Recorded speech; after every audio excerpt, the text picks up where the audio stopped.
নমস্কার, কেমন আছেন সবাই? আশা করছি খুব ভালো আছেন। চলুন আজ আবার আমি হাজির হয়ে গেছি আজকের একটি ভিডিও নিয়ে। দেখুন তো, আজকে প্রথমেই শেষ থেকে শুরু করলাম। না, ঠিক শেষ থেকে নয়, মাঝখান থেকে শুরু করলাম।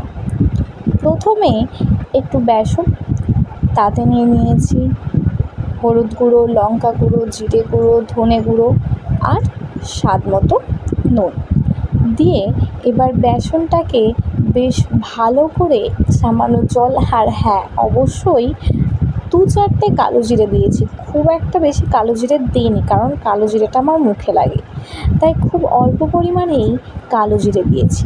দিয়ে কিছুটা জল দিয়ে নিলাম। এবার বেসনটাকে বেশ ভালো করে ফেটিয়ে নেব। অন্যদিকে বেসনটা যতক্ষণে ফেটানো হয়ে গেছে, আবার একটি পাত্রে কিছুটা আলু ম্যাশড করে নিয়েছি, কিছুটা টমেটো, পেঁয়াজ কুচি, আদা আর রসুন কুচি, আর আছে 2টো ডিম সেদ্ধ। তাই ডিম সেদ্ধগুলো দেখেই বুঝতে পারছেন ঠিক রেসিপিটা কী হতে চলেছে। ডিমগুলো একটু ছোট ছোট করে, আমি প্রত্যেকটা ডিম, একটা ডিম 2 ভাগ করেছিলাম আর একটা ডিম 4 ভাগ করেছিলাম, করে রেখে দিয়েছি। এবার আবার অন্য একটি পাত্রে, যেখানে প্রথমে রসুন বাটা দিয়ে দিয়েছি, রসুন বাটাটা কিছুক্ষণ ভেজে নেব। তেলে রসুন বাটা দেওয়ার পর একটা খুব সুন্দর স্মেল আসে, আর যে কোনো চপে যদি রসুন বাটাটা আগে দেওয়া হয় তাহলে তার সেন্টটা একটু অন্যরকম হয়। তাই আমি রসুন বাটাটা একটু আগে দিয়ে দিয়েছি। দেওয়ার পর দিয়ে দিয়েছি পেঁয়াজ কুচি। পেঁয়াজ কুচিটাও কিছুক্ষণ ভাজা হওয়ার পর দিয়ে দিয়েছি টমেটো কুচি।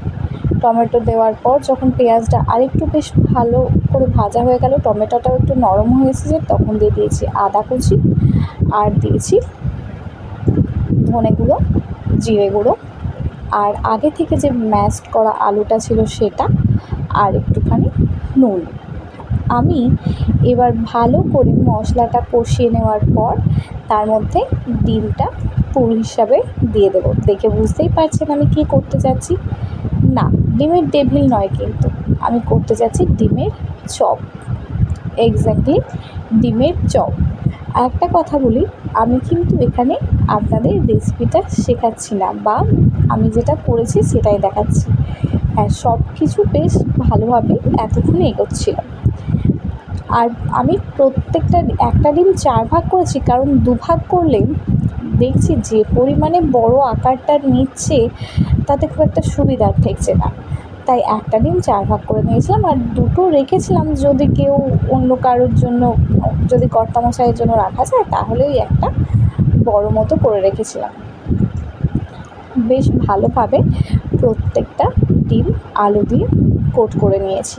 দেখতেই পাচ্ছেন একটা বড়, যেটা 2 ভাগ করেছিলাম একটা ডিম, সেটা কত বড় হয়েছে, আর যেটা 4 ভাগ করেছিলাম সেটা ওর মধ্যে ছোট হয়েছে।